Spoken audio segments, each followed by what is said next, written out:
semuanya, welcome to Anggi TV, tempat kita santai sambil membahas tentang investasi. Di video kali ini aku tuh mau bahas tentang cara nyari nasabah kalau kamu itu equity sales baru atau sales baru di sekuritas. Intinya kalau job desk kamu itu adalah nyari nasabah, video ini aku dedikasikan khusus buat kamu. Motivasi aku bikin video ini soalnya tuh terus terang aja tiap minggu tuh ada aja yang nge-DM aku di Instagram ataupun ngechat aku di Telegram nanyain tentang, Mbak, caranya nyari nasabah gimana sih gitu. Jadi aku pikir aku mau bikin dedicated video khusus untuk menjawab pertanyaan itu. Oke, jadi ayo langsung aja kita mulai. Oke, disclaimer dulu sebelum aku ngoceh lebih lanjut. Oke, jadi apapun yang aku sharing di video ini itu berdasarkan pengalaman aku jadi equity sales dan remaster selama 5 tahun. Oke, jadi job desk aku itu adalah nyari nasabah, memaintain semua kebutuhan nasabah, dan rutin memberikan edukasi tentang analisa saham. Oke, jadi kebayang ya job desk aku di sekuritas ini. So, ayo langsung kita mulai ke gimana nih realnya cara nyari nasabah. Menurut pengalaman aku pribadi sih, cara nyari nasabah itu kebagi menjadi 3 ya. Jadi yang pertama itu adalah hunting, yang kedua itu relation, dan yang ketiga itu adalah digital marketing. Oke? Dan 3 nama ini ya kayak aku karang sendiri sih, terutama hunting. Hunting itu aku kayak ngarang sendiri. Jadi kamu jangan googling terus nggak menemukan jawabannya lalu nanya ke saya, Mbak ini apaan Mbak, kayaknya ini informasi palsu dan segala macam. Ini aku ngomong dulu, itu aku kasih istilah sendiri. Oke, jadi jangan protes. Nah, karena aku bakal ngoceh di video ini dan kayaknya sih estimasi aku bakal kepanjangan kalau aku jadiin satu video, maka dari 3 tahap ini, hunting, relation, dan digital marketing ini bakal aku bagi 2. Di video ini aku bakal bahas tentang metodologi hunting, dan ini penting banget buat kamu yang baru mulai gitu lah. Jadi video ini aku bakal cuma bahas tentang hunting. Nah, video selanjutnya itu aku bakal bahas tentang relation dan digital marketing. So, kalau kamu belum subscribe, pastiin kamu subscribe dan aktifin loncengnya itu ya, biar nanti kalau aku upload hari Sabtu harusnya, itu kamu bakal dapat notifikasinya. Intinya biar kamu nggak ketinggalan. Oke? Gitu aja. So, langsung ayo kita bahas hunting ini apaan sih? Hunting ini sebenarnya itu adalah intinya kamu harus nyari orang satu persatu, benar-benar ya. Makanya aku bilang hunting, kamu benar-benar berburu satu demi satu nasabah yang kira-kira bisa buka account melalui kamu. Metodologi ini harus kamu pakai berdasarkan pengalaman aku lagi sih, itu antara 1 sampai 100 nasabah gitu. Karena kalau kamu nggak punya, jadi kayak 100 nasabah itu kayak base awal gitu ya, modal awal sebelum kamu bisa lanjut ke tahap-tahap selanjutnya seperti relation dan digital marketing tadi, yang akan aku bahas di next video gitu kan. Jadi makanya pembahasan tentang hunting ini akan agak panjang, makanya aku dedikasiin ke satu video. Nah, hunting nasabah tuh paling gampang itu ya udah ditebak kan, pasti sosial media lah, apalagi kan gitu loh. Menurut aku sih sekarang yang paling gampang kamu cari nasabah itu pasti di Instagram sama Telegram. Kalau di Telegram kamu bisa gabung ke banyak banyak komunitas saham tuh kamu gabung aja, lihat hangout di situ gitu kan. Lihat mereka ngomongin apa, vibe-nya gimana gitu. Itu kamu lihat di situ, pelajarin di situ orang-orangnya gimana. Itu di Telegram. Terus kalau di Instagram tentunya kamu udah tahu lah ya, banyak influencer segala macam tuh kamu bisa lihat mereka postingannya gimana, siapa aja yang chatting, siapa aja yang komen dan komennya itu seperti apa. Itu kamu lihat orangnya itu satu demi satu tuh kayak apa modelnya. Nah, terus pertanyaannya, oke Mbak, terus misalnya aku udah masuk ke komunitas saham nih, terus aku ngapain gitu kan? Satu hal yang aku mau pastikan sebutkan di video ini itu adalah tolong jangan spamming ya. Paling mengesalkan itu adalah sales baru yang mungkin tidak tahu caranya mencari nasabah gitu kan. Terus masuk ke komunitas orang, baru masuk join, terus dia langsung ngoceh-ngoceh, "Hai, mau buka ada yang mau buka rekening RHB sama aku Anggi bla bla bla bla," tanpa permisi dulu. Aku bilangin ya teman-teman, itu tidak sopan, tolong jangan begitu. Itu satu. Jadi kalau kamu masuk ke komunitas orang tuh biasanya saya saranin kamu diem dulu, jangan banyak ngomong, lihat mereka tuh ngomong apa. Itu satu. Terus kedua, kamu yang baperan, tolong siapa-siapa yang baperan gitu, yang aku tuh nggak bisa Mbak diginiin, hati aku tuh lembut. Tolong yang baperan kayak begitu mungkin jangan jadi equity sales ya, karena pasti sesopan apapun kita kalau jadi sales karena ketemu banyak orang dan mood orang itu macam-macam mood, kita juga kadang kan naik turun gitu ya.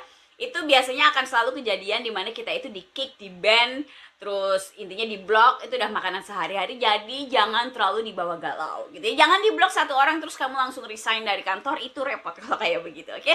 Jadi intinya pesan awal yang mau aku sampaikan di sini adalah sebagai sales, equity sales, itu kamu harus mencari titik keseimbangan di mana kamu sudah siap untuk di ban dan segala macam lah ya. Intinya kalau ada orang yang mungkin agak agresif ke kamu gitu, kamu udah siap mentalnya, tapi di sisi lain juga kamu berusaha sopan kepada semua orang dan menghargai orang gitu. Jadi itu kamu harus nyari titik tengahnya di situ.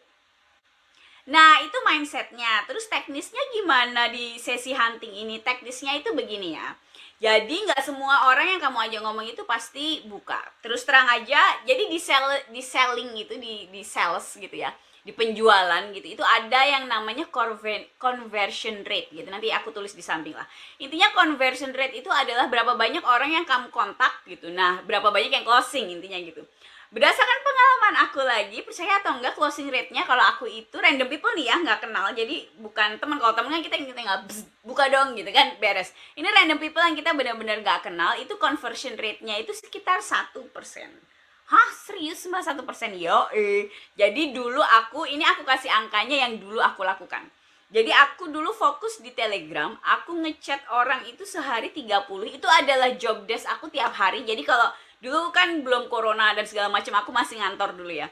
Jadi tuh aku awal pokoknya tiap hari target itu, aku kalau udah duduk di meja setelah absen bla bla bla, itu adalah aku ngontak 30 orang yang aku cari di grup Telegram itu gitu, di Telegram saham yang aku gabung itu, aku nyari 30 orang dan aku kontak untuk menawarkan produk yang aku punya, sekuritas yang aku wakili. Itu adalah job desk harian setiap hari, sehari 30. Jadi diakumulasikan, coba. Sehari 30, 20 hari kerja sekitar 600. Itu aku bisa closing antara 6 sampai 8 nasabah. Oke, ini aku tulis angkanya di samping ya, karena biasanya aku kalau ngomong rada-rada ribetnya, aku tulis di samping. Kamu serapi itu angkanya, oke? Conversion rate 1%. Jadi kamu harus siap gitu. Kenapa? Ini nggak mudah, harus batinnya tuh harus kuat gitu ya. Itu nanti dari 600 orang yang kamu kontak itu, sebagian besar orang tidak menjawab. Terus ada juga yang laporin kamu ke Telegram bahwa kamu spamming. Makanya aku bilang itu pasti ada resikonya gitu ya. Dan ya intinya itu memang tahap yang harus kamu lakukan tuh kayak begitu buat aku dulu. Jadi yang aku sering lakukan tuh begitu. Kalau aku boleh tebak, pasti next question ya, pertanyaan selanjutnya kamu adalah mikir, oke mbak, jadi aku udah tahu conversion rate-nya kayak gitu, tapi pada saat aku ngubungin tuh aku ngomong apa gitu ya. Itu sebenarnya bebas aja sih, tapi kalau saya pribadi dulu yang saya lakukan adalah saya menerapkan konsep marketing small yes to big yes. Jadi intinya dari iya yang kecil ke iya yang besar. Gimana maksudnya? Jadi intinya aku selalu berusaha, jadi pada saat aku kontak ke orang itu, aku nggak langsung yang, hai mau buka akun di RHB Sekuritas nggak? Itu nggak, aku nggak pernah nawarin kayak gitu. Kalau kamu nonton video aku juga pasti lihat, aku sangat jarang langsung menawarkan hard selling gitu kan, langsung nawarin untuk buka akun di RHB Sekuritas. Yang aku tawarkan itu selalu adalah dalam bentuk value. Value dalam arti kalau dulu yang aku tawarin itu selalu demo account. Jadi aku dulu bikin akun. Pasti ada yang nanya gini, mbak kalau di sekuritas aku nggak ada demo akun gimana ya? Aduh tolong dong, yang kreatif dikit gitu ya. Kalau emang nggak ada fasilitas demo account di sekuritas kamu, atau ini juga aku saranin, kamu bikin aja satu, misalnya akun atas nama kamu atau atas nama siapa lah.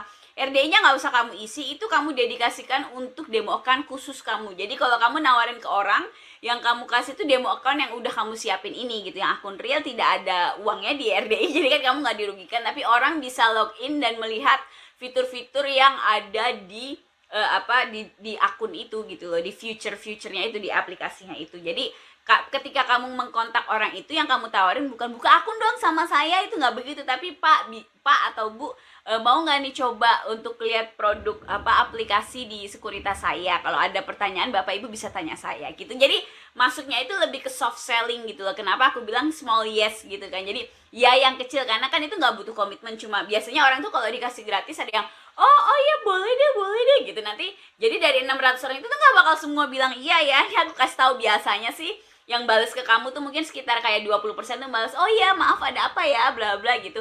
Nanti yang 10% tuh biasanya oke, boleh deh aku coba demo account-nya. Nanti yang beneran masuk ngeliat demo account-nya itu misalnya katakanlah 5%, terus nanti akhirnya ada satu yang buka.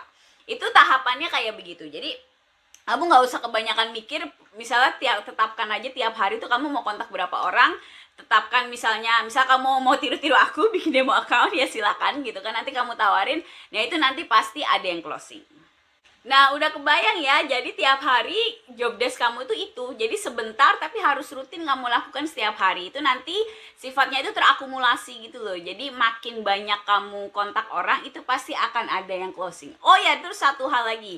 Misalnya kamu pakai Instagram atau Telegram ya, itu pasti ada resiko untuk kamu kena blok dari Telegramnya. Karena terus terang, cara kayak gini ya nggak etikal banget sih dalam tanda kutip gitu ya. Jadi sorry aja gitu, aku harus berterus terang di sini. Jadi dulu sih saya punya kayak 3 akun Telegram gitu. Jadi tiap hari tuh yang aku pakai satu, kalau kena di blok aku punya yang lain. Intinya harus kamu akalin lah, coba kamu praktekin aja, nanti pasti ada detail-detail yang sulit di lapangan, itu ya kamu akalin gimana caranya kan. Kamu kan kerja di sekuritas, jangan kayak nggak punya kreativitas gitu dong. Intinya sih yang jelas kamu jangan merugikan orang, yang jujur sama orang gitu. Jadi ya gitu, nawarin value dalam bentuk demo account, biasanya sih ada aja orang yang berminat.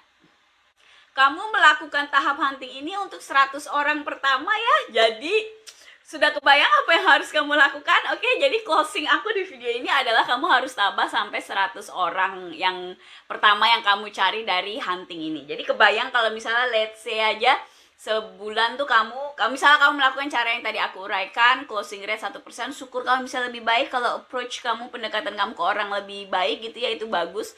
Nah, kalau udah 100 orang itu nanti, kenapa saya bilang 100 orang? Karena kalau udah 100 orang kita bisa masuk ke tahap selanjutnya, yaitu relation. Nah, ini akan aku bahas di video selanjutnya, oke? Jadi stay tune, jangan lupa like, subscribe, nyalain notifikasi loncengnya itu, supaya kalau aku upload nanti pas video yang part 2-nya kamu dapat notifikasi, oke? I'll see you in the next video. Bye!